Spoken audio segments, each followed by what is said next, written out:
दर्शकों ਆਪਾਂ ਪਹੁੰਚੇ ਹਾਂ ਥਾਣਾ ਸਿਟੀ ਜਗਰਾਉਂ ਦੇ ਮੂਹਰੇ, ਜਿੱਥੇ ਭੈਣ ਕੁਲਵੰਤ ਕੌਰ ਨੂੰ ਇਨਸਾਫ ਦੇ ਲਈ ਜਥੇਬੰਦੀਆਂ ਨੇ ਧਰਨਾ ਲਾਇਆ ਹੋਇਆ। ਅੱਜ ਉਹਨਾਂ ਦੀ ਮਾਤਾ ਭੁੱਖ ਹੜਤਾਲ ਤੇ ਬੈਠੀ ਹੋਈ ਆ। ਇਹ ਧਰਨਾ ਜੋ ਪੂਰੇ ਹਫ਼ਤੇ ਤੋਂ ਚੱਲ ਰਿਹਾ। ਦਰਸ਼ਕੋ, ਪਹਿਲਾਂ ਵੀ ਇਹ ਪਰਿਵਾਰ ਪੁਲਿਸ ਤਸ਼ੱਦਦ ਦਾ ਸ਼ਿਕਾਰ ਹੋਇਆ, ਭੈਣ ਦੀ ਜਾਨ ਗਈ। ਹੁਣ ਫਿਰ ਇਹ ਪੁਲਿਸ ਤਸ਼ੱਦਦ ਦਾ ਹੀ ਸ਼ਿਕਾਰ ਹੋ ਰਿਹਾ ਕਿ ਇਹਨਾਂ ਨੂੰ ਧਰਨੇ ਤੇ ਬੈਠਣਾ ਪੈ ਰਿਹਾ। बड़ी शर्म की गल आ कि इत्थों की विधायिका भी एक औरत आ और औरत लई इंसाफ लैन लई परिवार बैठा, पर इंसाफ नहीं मिल रहा। हालांकि सरकार आने तो पहला विधायिका का यह कहना सी कि मेरी सरकार बनते बहुत जल्दी इंसाफ दवाया जाऊगा, पर नहीं। उस तो बाद तो उन्हों की शक्ल देखनी भी दुब्बर हो गई कि एक परिवार नूं इंसाफ लैन लई पंजाब दियां जां देश की कोई भी राजनीतिक पार्टी इन्हां दे हक च नहीं आऊगी। की कारण कि ये इस तरह ही धरने ते बैठणगे। बहुत ही शर्म की गल आ कि एक इंसाफ लैन लई, सिर्फ इंसाफ लई किन्ने सालों तो परिवार लड़ाई लड़ रहा, 17 सालों तो, और हफ्ते तो ये धरने ते बैठा, पर इंसाफ नहीं मिल रहा। मौत तो बाद परचा तो दर्ज होया, पर हुण गिरफ्तारी नहीं हो रही। देखते हैं आपां कद तक गिरफ्तारी होगी ਜਾਂ इस परिवार ਨੂੰ इंसाफ मिलूगा। पत्रकार चरणजीत सिंह चंद। माता जी, किदां लगदा तुसीं हुण भुੱਖ हड़ताल ते बैठे हो, किन्नी कुछ तुहानूं उम्मीद है कि तुहानूं इंसाफ मिलूगा? देखो, मैनूं अज अपनियां जथेबंदियां दे नाल 8वां दिन हो गया धरने ते बैठी नूं। अज तो मेरी भुੱਖ हड़ताल 3 तरीक तक मेरी भुੱਖ हड़ताल रहू। उस तो बाद साडा 4 तरीक नूं वड्डा मुजाहरा होऊगा ते मैं उन्ना चਿਰ जिन्ना चਿਰ इन्हां नूं गिरफ्तारी दी इन्हां दी हुंदी मैनूं इंसाफ नहीं मिलदा ते इन्हां नूं सिखां पिछे बंद कीता जावे। जो कि साडे दोषी आ जिन्ने तिन्ने इन्हां नूं अंदर कीता जावे, सानूं इंसाफ मिले। उन्ना चਿਰ मैं 3 तरीक तक अपनी भुੱਖ हड़ताल ते रहूँगी। इदों पहला मैं तुहानूं दस चुकी हाँ भी 8वां दिन अपनियां जथेबंदियां दे नाल मैं डट के बैठी हाँ इत्थे।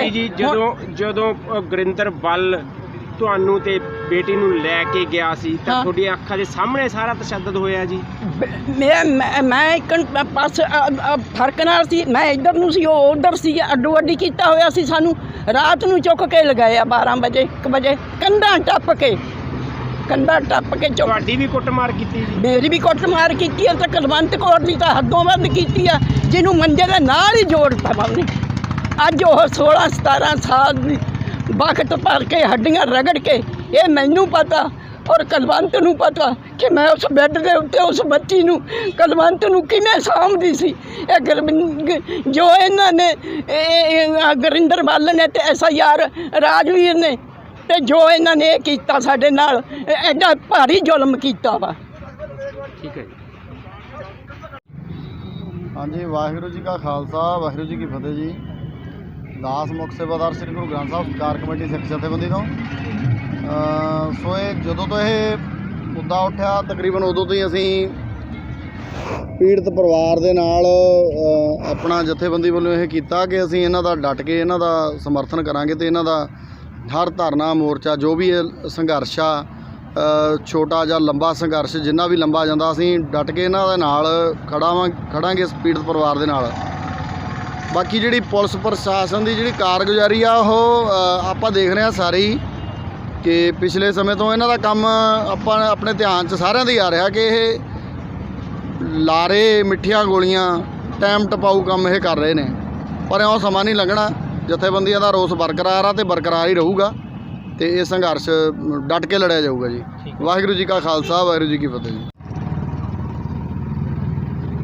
हाँ जी इकबाल जी, जिस तरह कि सारे जगराओं वासियों नूं कह सकते हैं, हुण पंजाब नूं ही पता कि भैन कुलवंत कौर नाल जो जुर्म होया और ओह जुर्म कतल कह सकते हैं आपां, उहदे इंसाफ लई तुहानूं काफ़ी लंबी लड़ाई लड़दे नूं टाइम हो चुकिया। हुण तुसीं थाणा सिटी मूहरे धरना लाया होया पक्का, किद्दां तुहानूं लगदा कि किन्ने दिन तुहानूं हो गए बैठिਆਂ ਨੂੰ ਤੇ विश्वास है तुहानूं लगदा कि तुहानूं इंसाफ मिलूगा? देखो जी, असी इंसाफ लई हर संभव कोशिश आ जिहड़ी वो कर रहे हैं। सारे जिहड़ियां इंसाफ पसंद जथेबंदियां दे सहयोग दे नाल 23 मार्च तो शुरू किया ਪੱਕੇ ਅਣਮਿੱਥੇ ਸਮੇਂ ਲਈ ਧਰਨੇ ਤੇ ਇੱਥੇ ਬੈਠੇ ਆ। ਅੱਜ 8ਵੇਂ ਦਿਨ ਦੇ ਵਿੱਚ ਦਾਖਲ ਹੋ ਗਏ ਆ। 4 ਅਪ੍ਰੈਲ ਨੂੰ ਇੱਕ ਵੱਡਾ ਰੋਸ ਮੁਜ਼ਾਹਰਾ ਉਹਦੀ ਤਿਆਰੀ ਵਾਸਤੇ ਸਾਰੀਆਂ ਜਥੇਬੰਦੀਆਂ ਦੇ ਸਾਡੇ ਜਿਹੜੇ ਆਗੂ ਆ ਉਹ ਪਿੰਡਾਂ ਦੇ ਵਿੱਚ ਨਿਕਲੇ ਹੋਏ ਆ ਅੱਜ। ਤੇ ਅਸੀਂ ਇੱਥੇ ਇਸ ਧਰਨਾ ਸਥਾਨ ਦੇ ਉੱਤੇ ਮਾਤਾ ਨੇ ਅੱਜ ਸੁਰਿੰਦਰ ਕੌਰ ਨੇ ਜਿਹੜੀ ਕਿ ਕੁਲਵੰਤ ਕੌਰ ਦੇ ਉੱਤੇ ਅਤਿਆਚਾਰਾਂ ਦੀ ਚਸ਼ਮਦੀਦ ਗਵਾਹ ਵੀ ਆ ਤੇ ਖੁਦ ਪੀੜਤ ਵੀ ਆ, ਕਿਉਂਕਿ 14/7/2005 ਨੂੰ ਮਾਤਾ ਨੂੰ ਤੇ ਕੁਲਵੰਤ ਕੌਰ ਨੂੰ ਹੀ ਉਸ ਟਾਈਮ ਦਾ ਜਿਹੜਾ SHO ਗੁਰਿੰਦਰ ਸਿੰਘ ਬੱਲ ਉਹ ਘਰੋਂ ਰਾਤ ਨੂੰ ਚੱਕ ਕੇ ਲਿਆਇਆ ਸੀ ਤੇ ਥਾਣੇ ਦੇ ਵਿੱਚ ਅਤਿਆਚਾਰ ਕੀਤਾ ਸੀ। ਇਹਨਾਂ ਨੇ ਇਹ ਫੈਸਲਾ ਕੀਤਾ ਕਿ ਵੀ 4 ਤਰੀਕ ਤੱਕ ਜਦੋਂ ਤੱਕ ਰੋਸ ਮੁਜ਼ਾਹਰਾ ਵੱਡਾ ਹੋਣਾ ਵਾ ਤਾਂ 3 ਤਰੀਕ ਤੱਕ ਮੈਂ ਸੰਕੇਤਕ ਤੌਰ ਤੇ ਉੱਤੇ ਭੁੱਖ ਹੜਤਾਲ ਦੇ ਉੱਤੇ ਬੈਠੂੰਗੀ। ਸਵੇਰ ਤੋਂ ਲੈ ਕੇ ਹੁਣੇ ਬੈਠੇ ਨੇ ਭੁੱਖ ਹੜਤਾਲ ਦੇ ਉੱਤੇ ਤੇ ਅਸੀਂ ਆਸ ਇਹੀ ਕਰਦੇ ਹਾਂ ਕਿ ਵੀ ਇੱਕ ਨਾ ਇੱਕ ਦਿਨ ਇਹ ਜਿਹੜੀ ਅੰਨੀ ਬੋਲੀ ਸੁੱਤੀ ਸਰਕਾਰ ਆ, ਪ੍ਰਸ਼ਾਸਨ ਆ, ਉਹ ਮਤਲਬ ਜਾਗੂਗੀ। ਉਹਨੂੰ ਜਗਾਉਣ ਵਾਸਤੇ ਅਸੀਂ ਇੱਥੇ ਬੈਠੇ। ਪਹਿਲਾਂ ਤੁਹਾਡਾ ਇਹ ਜਿਹੜਾ ਧਰਨਾ ਸੀ 26 ਜਨਵਰੀ ਨੂੰ ਲੱਗਣਾ ਸੀ, ਪਰ ਕਹਿ ਸਕਦੇ ਹਾਂ ਕਿ ਪੁਲਿਸ ਦੀ ਮਿੱਠੀ ਗੋਲੀ ਦੇ ਕੇ ਤੁਹਾਨੂੰ ਟਾਲ ਦਿੱਤਾ। ਹੁਣ ਤੁਹਾਨੂੰ 1 ਹਫ਼ਤੇ ਦੇ ਕਰੀਬ ਹੋ ਗਿਆ, ਕਿਸੇ ਅਫਸਰ ਨੇ ਤੁਹਾਡੇ ਤੱਕ ਕੋਈ ਪਹੁੰਚ ਕੀਤੀ ਜਾਂ ਕੋਈ ਲੀਡਰ, ਕੋਈ ਮੰਤਰੀ ਤੁਹਾਡੇ ਹੱਕ ਵਿੱਚ ਆਇਆ?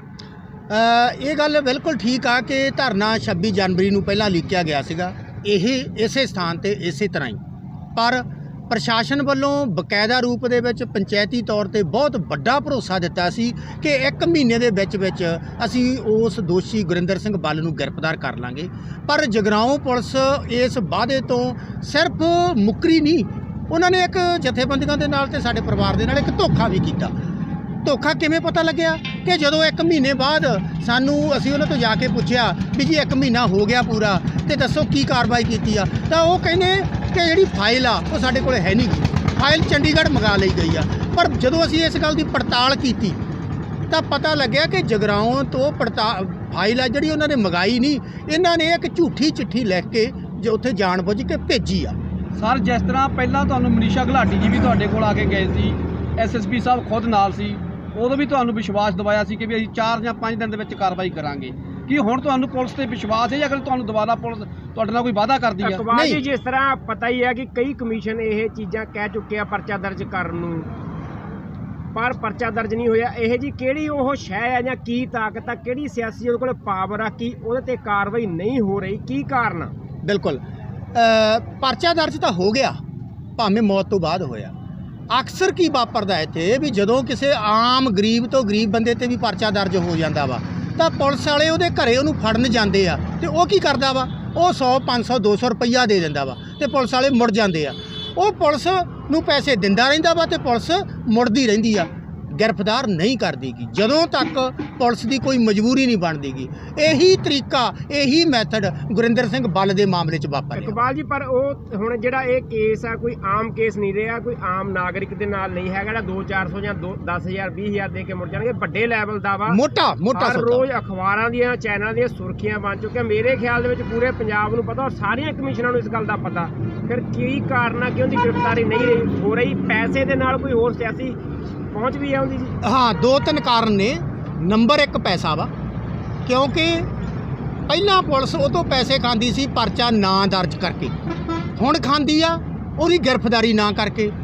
ਇੱਕ ਦਿਨ ਇਹੋ ਜਿਹਾ ਹੋਊਗਾ ਕਿ ਉਹਨੂੰ ਜਿਵੇਂ ਪਰਚਾ ਦਰਜ ਹੋ ਗਿਆ ਤਾਂ ਉਹਦੀ ਗ੍ਰਿਫਤਾਰੀ ਵੀ ਹੋਊਗੀ, ਟਾਈਮ ਲੱਗ ਸਕਦਾ ਵਾ। ਦੂਜਾ ਕਾਰਨ ਆ ਉਸ ਟਾਈਮ ਦਾ SSP ਜਿਹੜਾ ਉਹਦਾ ਬੌਸ ਹੁੰਦਾ ਸੀ ਰਜੀਵ ਅਹੀਰ, ਜਿਹੜਾ ਅੱਜ ਕੱਲ੍ਹ ਇੰਟੈਲੀਜੈਂਸ ਬਿਊਰੋ ਦੇ ਵਿੱਚ ਜੁਆਇੰਟ ਡਾਇਰੈਕਟਰ ਦਿੱਲੀ ਡੈਪੂਟੇਸ਼ਨ ਤੇ ਆ। ਉਹ ਬੰਦਾ ਸਿੱਧੇ ਰੂਪ ਦੇ ਵਿੱਚ ਦਖਲਅੰਦਾਜ਼ੀ ਕਰ ਰਿਹਾ ਵਾ, ਅਫਸਰਾਂ ਨੂੰ, ਪੰਜਾਬ ਦਿਆਂ ਨੂੰ ਰੋਕ ਰਿਹਾ ਵਾ। ਕਿਉਂ ਰੋਕ ਰਿਹਾ ਵਾ? ਕਿਉਂਕਿ ਉਹਨੂੰ ਸਾਫ਼ ਪਤਾ ਵਾ ਕਿ ਇਹ ਜਿਹੜਾ ਸੇਕ ਆ ਮੈਨੂੰ ਲੱਗਣਾ ਵਾ, ਮੇਰੇ ਤੱਕ ਪਹੁੰਚਣਾ ਵਾ। ਕਿ ਇਸ ਤਰ੍ਹਾਂ ਵੀ ਹੋ ਸਕਦਾ ਜੀ ਕਿ ਇਹਨੂੰ ਕਿਸੇ ਚੋਰ ਮੋਰੀ ਰਾਹੀਂ ਕੱਢ ਦਿੱਤਾ ਜਾਵੇ, ਹੋ ਸਕਦਾ ਉਹਦੇ ਬਚਾਅ ਲਈ ਕੁਝ ਕਰ ਰਿਹਾ? ਨਹੀਂ, ਬਚਾਅ ਲਈ ਉਹਦੇ ਕੋਲੇ ਕੋਈ ਤਰੀਕਾ ਨਹੀਂਗਾ। ਆਪਣੇ ਕੋਲੇ 1 ਤੋਂ ਲੈ ਕੇ ਹਜ਼ਾਰਾਂ ਦਸਤਾਵੇਜ਼ ਸਬੂਤ ਨੇ, ਉਹ ਮੇਰੇ ਨਹੀਂ, ਉਹ ਇਹਨਾਂ ਦੇ ਦਫ਼ਤਰ, ਉਹ ਇਹਨਾਂ ਦੇ ਦਫ਼ਤਰਾਂ ਦੇ। ਉਹ ਇਸ ਟਾਈਮ ਰੱਦੀ ਆ, ਬਿਲਕੁਲ, ਉਹ ਸਦਾ ਰੱਦੀ ਨਹੀਂ ਰਹਿਣਗੇ। ਪਰ ਕੁਝ ਟਾਈਮ ਲਈ ਤੁਸੀਂ ਸੱਚ ਨੂੰ ਕਿੰਨਾ ਟਾਈਮ ਦਬਾਈ ਰੱਖੋਗੇ, ਝੂਠ ਨੂੰ ਕਿੰਨਾ ਟਾਈਮ ਤੁਸੀਂ ਰੋਕ ਕੇ ਰੱਖੋਗੇ, ਉਹਨੇ ਤਾਂ ਸਾਹਮਣੇ ਆਉਣਾ ਹੀ ਆਉਣਾ ਵਾ।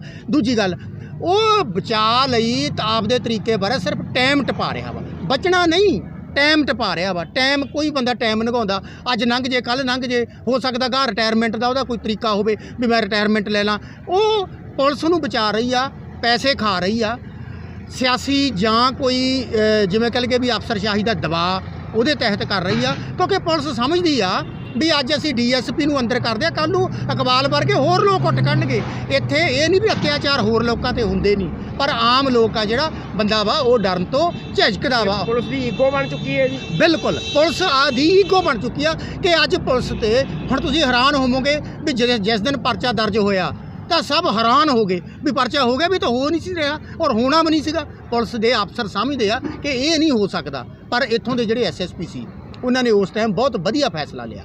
ਉਹਨਾਂ ਤੇ ਭਾਵੇਂ ਲੱਖ ਦਬਾਅ ਪਿਆ, ਇੱਥੋਂ ਦਾ ਜਿਹੜਾ ਐਸਪੀ ਸੀ ਪਰਮਾਰ ਔਰ ਉਹਦਾ ਭਰਾ ਆਈਜੀ ਪਰਮਾਰ, ਦੋਨਾਂ ਨੇ ਰਲ ਕੇ ਬਹੁਤ ਜ਼ਿਆਦਾ ਦਬਾਅ ਪਾਇਆ ਐਸਐਸਪੀ ਸਾਹਿਬ ਦੇ ਉੱਤੇ ਕਿ ਵੀ ਪਰਚਾ ਨਾ ਕਰੋ, ਪਰ ਫਿਰ ਵੀ ਜਿਹੜਾ ਉਹਨਾਂ ਨੇ ਵਧੀਆ ਫੈਸਲਾ ਲਿਆ, ਇਹ ਪਰਚਾ ਦਰਜ ਕੀਤਾ। ਹੁਣ ਇਹ ਜਿਹੜੇ ਲੋਕ ਆ ਜਿਵੇਂ ਜਿਵੇਂ ਇਹ ਅੱਜ ਧਰਨਾ ਜਿਹੜਾ ਇਹ ਜੰਮ ਗਿਆ ਵਾ, ਜਿਵੇਂ ਜਿਵੇਂ ਲੋਕਾਂ ਦੇ ਵਿੱਚ ਗੱਲ ਫੈਲ ਰਹੀ ਆ, ਤਾਂ ਇੱਥੋਂ ਦੀ ਜਿਹੜੀ ਹੁਣ ਨਵੀਂ ਸਰਕਾਰ ਆ ਜੀ ਤੋਂ ਇਕੱਲੇ ਅਸੀਂ ਨਹੀਂ, ਸਾਰਾ ਪੰਜਾਬ ਬੜਾ ਆਸਮਾਨ ਦਾ, ਉਹ ਸਰਕਾਰ ਤੱਕ ਜਦੋਂ ਇਹ ਗੱਲ ਪਹੁੰਚੂਗੀ, ਜਾਣੀ ਦੀ ਜਦੋਂ ਉਹਦੀ ਮਜਬੂਰੀ ਬਣੂਗੀ। ਇਕਬਾਲ ਜੀ, ਸਰਕਾਰ ਤੱਕ ਦੀ ਤੁਸੀਂ ਗੱਲ ਕਰਦੇ ਹੋ, ਸਾਡੀ ਇੱਥੇ ਵਿਧਾਇਕਾ ਵੀ ਇੱਕ ਔਰਤ ਆ। ਬਿਲਕੁਲ। ਔਰ ਕੀ ਉਹਨਾਂ ਨੇ ਕਦੀ ਤੁਹਾਡਾ ਕੋਈ ਹਾਲ ਪੁੱਛਿਆ ਜਾਂ ਕੋਈ ਆ ਕੇ ਤੁਹਾਡੇ ਨਾਲ ਸਹਿਮਤੀ ਪ੍ਰਗਟਾਈ ਉਹਨਾਂ ਨੇ ਜੀ? ਬਿਲਕੁਲ, ਇਹ ਬੜੀ ਹੈਰਾਨੀ ਤੇ ਦੁੱਖ ਦੀ ਗੱਲ ਆ ਕਿ ਵੀ ਜਿਹੜੇ ਸਾਡੇ ਮਾਨਯੋਗ ਸਰਬਜੀਤ ਕੌਰ ਮਾਣੂਕੇ ਹਲਕਾ ਵਿਧਾਇਕ ਪਹਿਲਾਂ ਵੀ ਸੀ ਤੇ ਹੁਣ ਵੀ ਉਹ ਹੈਗੇ ਆ, ਉਹ ਪਹਿਲਾਂ ਆਪਣੇ ਧਰਨਿਆਂ ਦੇ ਵਿੱਚ ਆਉਂਦੇ ਸੀ, ਵਿਸ਼ਵਾਸ ਦਿੰਦੇ ਹੁੰਦੇ ਸੀ, ਪ੍ਰੈਸ ਨੂੰ ਤੁਹਾਨੂੰ ਬਿਆਨ ਦਿੰਦੇ ਹੁੰਦੇ ਸੀ ਕਿ ਵੀ ਮੈਂ ਜਦੋਂ ਹੀ ਸਰਕਾਰ ਬਣੀ ਉਹ ਕਹਿੰਦੇ ਹੁੰਦੇ ਸੀਗੇ ਕਿ ਮੈਂ ਬਹੁਤ ਦੂਰ ਤੱਕ ਆਵਾਜ਼ ਉਠਾਈ ਆ, ਕਾਂਗਰਸ ਸਰਕਾਰ ਨੇ ਮੇਰੀ ਸੁਣੀ ਨਹੀਂ, ਜਦੋਂ ਮੇਰੀ ਸਰਕਾਰ ਬਣ ਗਈ ਤਾਂ ਮੈਂ ਇਹਨੂੰ 1 ਮਿੰਟ ਦੇ ਵਿੱਚ ਹੱਲ ਕਰ ਦੂੰਗੀ। ਪਰ ਬੜਾ ਦੁੱਖ ਆ ਕਿ ਅੱਜ ਪਰਚਾ ਹੋਏ ਨੂੰ 3 ਮਹੀਨੇ ਲੰਘ ਗਏ, ਧਰਨੇ ਤੇ ਬੈਠਿਆਂ ਨੂੰ 8ਵਾਂ ਦਿਨ ਆ ਤੇ ਮੈਡਮ ਜੀ ਪਤਾ ਨਹੀਂ ਕਿੱਥੇ ਸੁੱਤੇ ਪਏ ਆ। ਇਕਬਾਲ ਜੀ, ਆਪਣੇ ਕਿਸੇ ਤੁਹਾਡੇ ਤੇ ਕੋਈ ਸਿਆਸੀ ਦਬਾਅ ਜਾਂ ਰਾਜੀਨਾਮੇ ਦਾ ਵੀ ਪਾਇਆ ਜਾ ਰਿਹਾ ਜਾਂ ਕੋਈ ਡਰ ਭੈ ਦਿਖਾਇਆ ਜਾ ਰਿਹਾ? ਨਹੀਂ, ਅੱਜ ਦੀ ਡੇਟ ਦੇ ਵਿੱਚ ਸਾਡੇ ਤੇ ਕਿਸੇ ਕਿਸਮ ਦਾ ਦਬਾਅ ਨਹੀਂ, ਨਾ ਅਸੀਂ ਕਿਸੇ ਦਬਾਅ ਦੇ ਵਿੱਚ ਆਉਣ ਵਾਲੇ ਆ। ਅਸੀਂ ਸਿਰਫ ਤੇ ਸਿਰਫ ਸੱਚ ਦੇ ਆਧਾਰ ਤੇ ਇਨਸਾਫ ਮੰਗਦੇ ਆ ਔਰ ਇਸ ਇਨਸਾਫ ਨੂੰ ਦਿਵਾਉਣ ਵਾਸਤੇ ਸਮੁੱਚੇ ਜਿਹੜੀਆਂ ਜਥੇਬੰਦੀਆਂ ਵਾ ਉਹ ਸਾਡੇ ਨਾਲ ਖੜੀਆਂ ਵਾ। ਇਕਬਾਲ ਜੀ, ਕੋਈ ਹੋਰ ਰਾਜਨੀਤਿਕ ਪਾਰਟੀ ਵੀ ਆਈ ਹੈ ਜੀ? ਨਹੀਂ, ਅਜੇ ਤੱਕ ਕੋਈ ਨਹੀਂ ਆਏਗੀ, ਪਰ ਅਸੀਂ ਕਹਿੰਦੇ ਆ ਵੀ ਸੱਚ ਦੇ ਇਸ ਮਤਲਬ ਮੁਹਿੰਮ ਦੇ ਵਿੱਚ ਸਭ ਨੂੰ ਸ਼ਾਮਲ ਹੋਣਾ ਚਾਹੀਦਾ ਵਾ। ਠੀਕ ਹੈ ਜੀ। ਵੀਰ ਜੀ, ਕੀ ਨਾਮ ਹੈ ਜੀ ਆਪਣਾ? ਮੈਂ ਜਗਦੀਸ਼ ਸਿੰਘ, ਐਕਟਿੰਗ ਪ੍ਰਧਾਨ ਪੈਨਸ਼ਨਰ ਯੂਨੀਅਨ ਏਟਕ ਜਗਰਾਉਂ। ਧਰਨੇ ਬਾਰੇ ਤੁਸੀਂ ਕੀ ਕਹਿਣਾ ਚਾਹੋਗੇ? ਧੰਨਵਾਦ। ਮੈਂ ਇਹੀ ਕਹਿਣਾ ਚਾਹੂੰਗਾ ਕਿ ਲੰਮੇ ਸਮੇਂ ਤੋਂ ਜਿਹੜੀਆਂ ਵੱਖ-ਵੱਖ ਜਥੇਬੰਦੀਆਂ ਭੈਣ ਕੁਲਵੰਤ ਕੌਰ ਨੂੰ ਇਨਸਾਫ ਦਿਵਾਉਣ ਦੀ ਖਾਤਰ ਇੱਥੇ ਬੈਠੀਆਂ ਨੇ, ਅਸੀਂ ਉਹਨਾਂ ਦੇ ਨਾਲ ਉਨਾ ਸਮਾਂ ਨਾਲ ਰਹਾਂਗੇ ਜਿੰਨਾ ਚਿਰ ਉਹਨੂੰ ਇਨਸਾਫ ਨਹੀਂ ਮਿਲਦਾ। ਸਾਡੀ ਪੁਰਜ਼ੋਰ ਮੰਗ ਆ ਵੀ ਜਿਸ ਤਰ੍ਹਾਂ ਪਹਿਲਾਂ 3 ਸਰਕਾਰਾਂ ਨੇ ਇਹਨਾਂ ਨੂੰ ਇਨਸਾਫ ਨਹੀਂ ਦਿੱਤਾ, ਹੁਣ ਚੌਥੀ ਸਰਕਾਰ ਜਿਹੜੀ ਆਈ ਆ ਉਹ ਇਹਨਾਂ ਨੂੰ ਜ਼ਰੂਰ ਇਨਸਾਫ ਦੇਵੇ। ਬੋਲੋਗੇ ਜੀ? ਹਾਂਜੀ, ਕੀ ਨਾਮ ਜੀ ਆਪਣਾ? ਕੁੰਡਾ ਸਿੰਘ ਜੀ, ਕਿਹੜੀ ਜਥੇਬੰਦੀ ਜੀ ਆਪਣੀ? ਭਾਰਤੀ ਟਿਕਾਉਂਦਾ ਜੀ। ਕਿੱਦਾਂ ਤੁਹਾਨੂੰ ਲੱਗਦਾ ਕਿ ਕਿੱਦਾਂ ਇਨਸਾਫ ਮਿਲੂਗਾ ਇਹ ਜੀ? ਇਨਸਾਫ ਜੀ ਇਹ ਤਾਂ ਡਟ ਕੇ ਹੀ ਮਿਲਣਾ, ਆਪਦਾ ਪੂਰਾ ਡਟ ਕੇ ਰਹਾਂਗੇ ਤਾਂ ਇਨਸਾਫ ਮਿਲਣਾ, ਤੇ ਨਹੀਂ ਕੋਈ ਇਨਸਾਫ ਵਾਲੀ ਇੱਥੇ ਦੇਣ ਵਾਲੀ ਸਰਕਾਰਾਂ ਦੀ ਕੋਈ ਚਾਹ ਹੈ ਨਹੀਂ। ਜਿਹੜਾ ਵੱਡਾ ਮੁਜ਼ਾਹਰਾ ਕੀਤਾ ਜਾ ਰਿਹਾ ਜੀ, ਉਹ 'ਚ ਕਿੰਨਾ ਕੁ ਤੁਸੀਂ ਇਕੱਠ ਕਰੋਗੇ ਤੇ ਕੀ ਤੁਹਾਡੀ ਉਹ ਹੋਊਗੀ ਗਾਂ ਵਾਲੀ ਪਲੈਨਿੰਗ? ਉਹਦੇ ਤਾਂ ਅਸੀਂ ਵੱਧ ਤੋਂ ਵੱਧ ਇਕੱਠ ਕਰਾਂਗੇ ਜੀ, ਇਕੱਠ ਕਰਕੇ ਉਸ ਤੋਂ ਬਾਅਦ ਗਾਂਹ ਵਾਲੀ ਪ੍ਰੋਗਰਾਮ ਫਿਰ ਅਸੀਂ ਦੇਖਾਂਗੇ ਵੀ ਕੀ ਹੁੰਦਾ, ਕੀ ਕਰੀਏ ਅਸੀਂ। ਤੇ ਜੇ ਸਾਡੀ ਸੁਣ ਲਈ ਤਾਂ ਫਿਰ ਠੀਕ ਹੈ, ਨਹੀਂ ਫਿਰ ਗਾਂਹ ਵਾਲਾ ਪ੍ਰੋਗਰਾਮ ਲਿਖਾਂਗੇ। ਠੀਕ ਹੈ। ਹਾਂਜੀ।